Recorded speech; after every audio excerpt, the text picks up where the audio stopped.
Alright guys, Rooster here in Tennessee, 4-pill Fatboy 2879 standard, a brand new amp, just took the plastic off of it, testing this one out for a customer, supposed to be locally picked up at 12, repeat customer I do a lot of business with, so gonna test this guy out for him just like I do amps that ship out. I like to test out amps that are being locally picked up as well. Make sure everything's good to go with it. 4 standard 2879s in this one. It is in the new Fatboy case, the new 4-pill case. I say new, they've been using them for a few months now. I like these pretty well. You know, you don't lose all that much heat sink. The cabinet is a little bit smaller. You lose just a little bit of heat sink. But to me, I feel like you get a little bit better airflow with these. You know, I guess it really just comes down to personal preference. More looks than anything. Really, the functionality doesn't seem to change much. They look a little bit different. So it does have a remote jack in the back as well if he decides he wants to run a remote with it. You can put 100, 125 watts PEP into one of these. You'll see 850, 950 PEP out. We're not going to test it with that today. We're just going to test it with the Connex. I already had the Connex hooked up. As you guys know, I always say it does 50 watts PEP, 20 watts average, high position, a 3-watt dead key. So that's what we're going to be testing this guy with today. And we should see some good numbers out of it.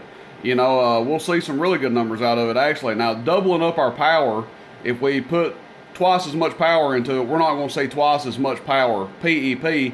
We might see twice as much average. That's where you're going to see your number come up the most, is average power. But we'll let you guys see what you think of this thing. And yeah, go ahead and turn the clamp meter on over here. We're running 14.7. Fatboy tests everything at 15. I still like to stay between 14.5 and 15 on these amps, although they do test them all at 15 volts before they leave. Get my clamp meter turned around here. It's being stubborn. We'll just go ahead and give it an audio. Audio.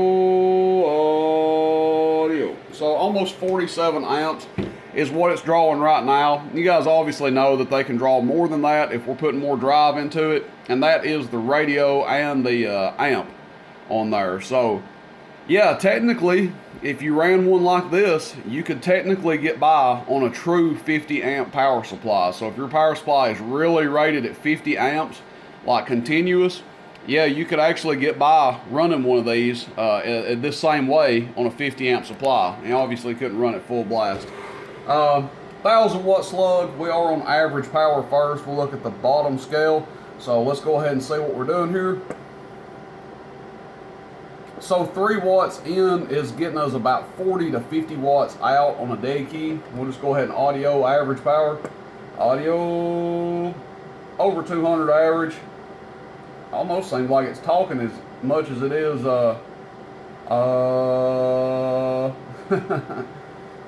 like audio. And it's actually doing about 240 or 250 average if we audio into it, but just talking normal, you can see floating around the 200 mark. Audio. Obviously, average power responds differently, different voice tones. Sometimes a lower tone will do it, sometimes a higher pitch one like you just saw. So 250 or so on the audio, and then just talking around 200. And then we'll do PEP. Radio check, radio check, radio check, radio check. Audio, audio, audio. About 600 watts PEP. 599 watts, 599 watts. Audio check 1 2 3. Audio check 1 2 3. Audio. So about 600 with this radio going into it. 10 times what we're putting into it. That's it, guys. Questions, comments, shoot me a text. 423-299-3535. Rooster in Tennessee. See you, bye.